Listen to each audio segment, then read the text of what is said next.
Snapchat is a free app that captures videos and photos. You can add captions, stickers, cartoons, or funny filters to it. The images created through this app disappear in a few seconds after being viewed.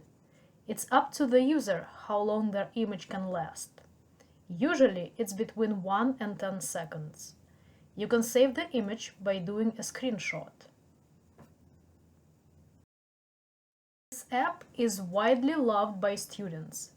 According to Business Insider magazine, 158 million people are using Snapchat every day, and on average open the app 18 times a day, spending between 25 to 30 minutes in the app daily. It's extremely popular among young people. Why?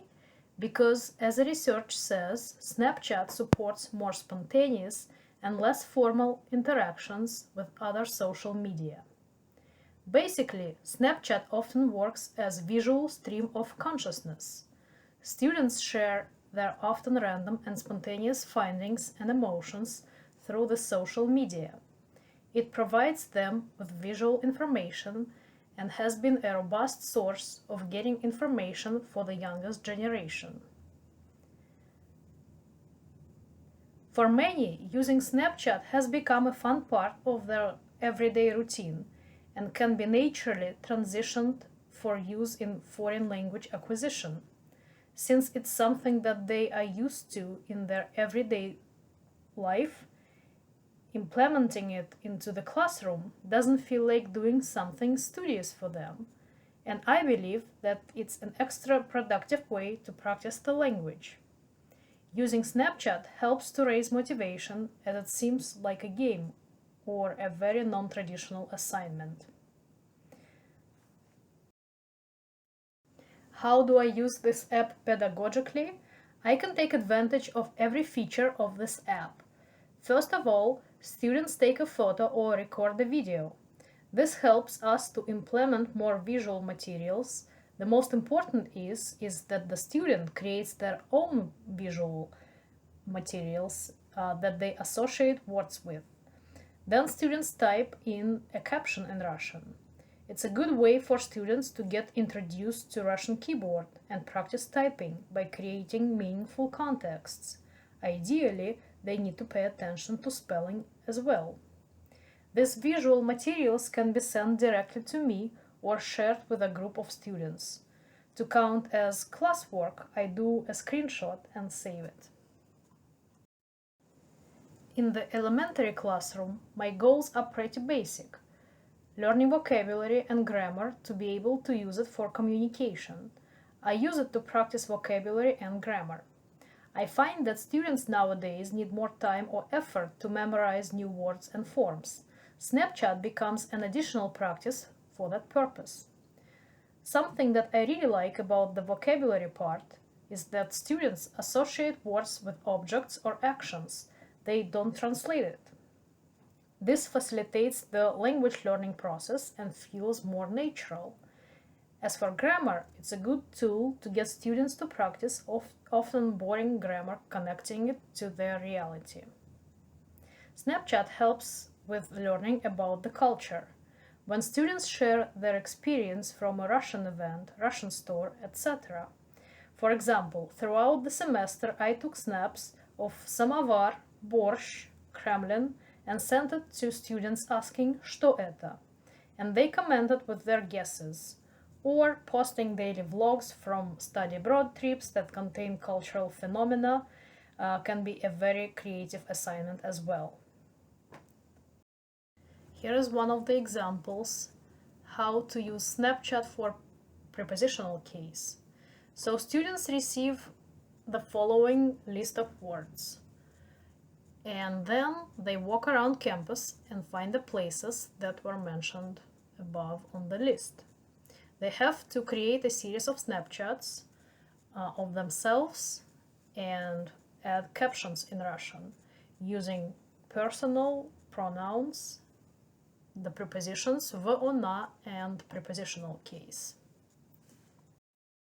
And here is what we have, and students get really excited about this. because they move around, then they find places and they add language to it. Another example is about gender agreement.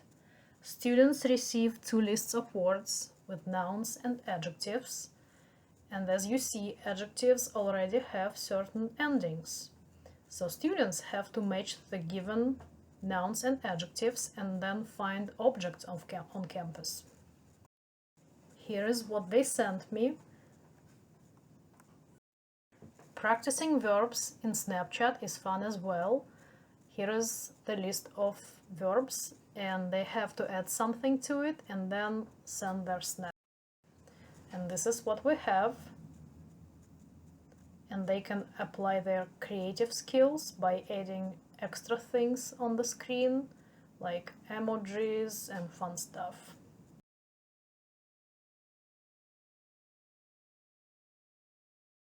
Then I ask students to create a meaningful text, and topics like favorite room or house works really well with this.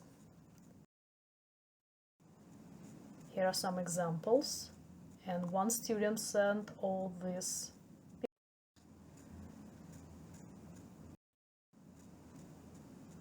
And this is what I do from my side.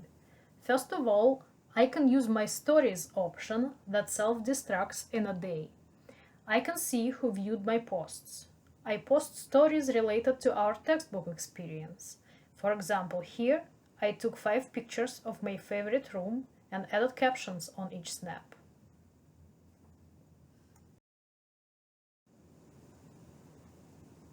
Sometimes I send something related to our campus. For example, студенты работают, преподаватель отдыхает. About things that happen in our class. Usually I don't correct students' mistakes in this kind of assignments unless they are strong or I see that the material we just learned is wrong.